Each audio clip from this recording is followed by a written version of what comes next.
Shalom teman-teman yang dikasihi sekalian, salam berkah dan salam sejahtera saya ucapkan.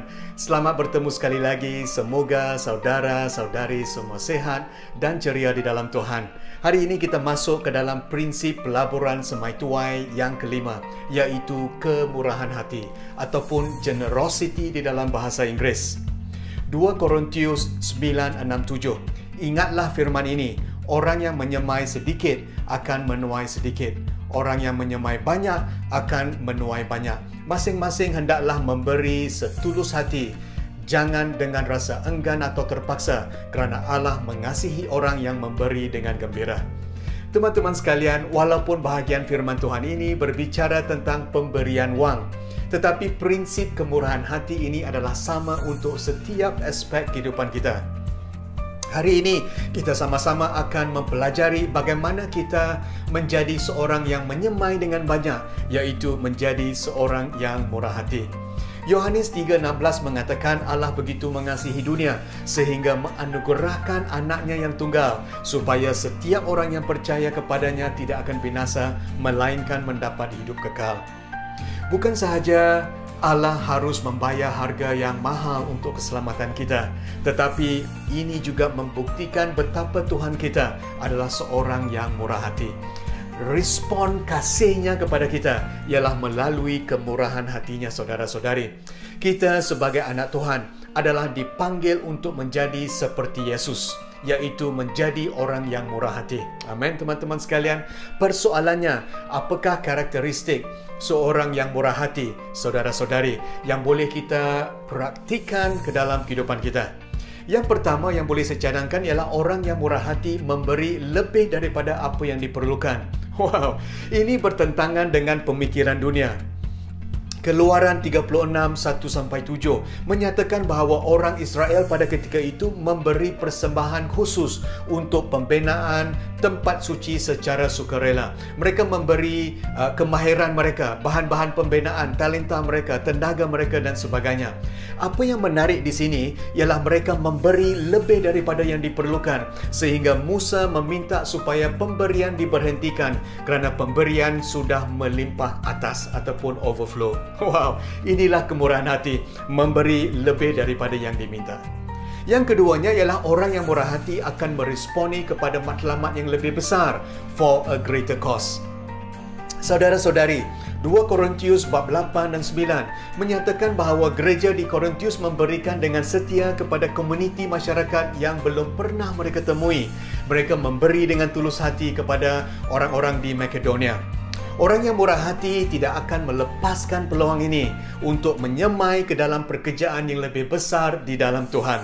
Inilah peringatan Tuhan kita yang kedua, saudara-saudari, supaya kita menyemai dengan murah hati untuk matlamat yang lebih besar daripada diri kita sendiri. Amin, saudara-saudari. Dan langkah yang ketiga ialah orang yang murah hati memberi lebih daripada wang. Maksudnya bukan sahaja menyemai untuk memberi wang, tetapi juga memberikan yang lain. Contohnya di dalam ibarat Lukas 10:25-37, seorang Samaria yang baik hati. Dia bertemu dengan seorang yang telah diserang, dirompak dan dibelasah oleh penyamun. Dengan kemurahan hati, dia memberikan masanya, wangnya, skillnya, talentanya. Dia memberikan tenaga, mendedahkan dirinya kepada bahaya dan sebagainya.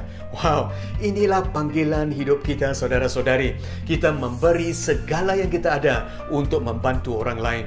Orang yang murah hati menyemai segala kebaikan ke dalam kehidupan orang lain, seperti tenaga kita, talenta kita, pengalaman kita, usaha kita, keluarga kita, kata-kata dorongan kita, pemuridan kita, pengajaran kita, perkongsian kita dan sebagainya. Dan langkah yang keempat yang boleh saya cadangkan ialah orang yang murah hati memberi untuk melihat yang mustahil menjadi nyata. Wow, di dalam Matius 14-21, seorang budak kecil hanya mempunyai 5 buku roti dan 5 ekor ikan. Tetapi dengan pemberian yang kecil itu, segala yang dia ada, Tuhan melipat gandakan untuk 5,000 orang lelaki pada ketika itu. Ini adalah satu mukjizat yang besar yang dilakukan Tuhan.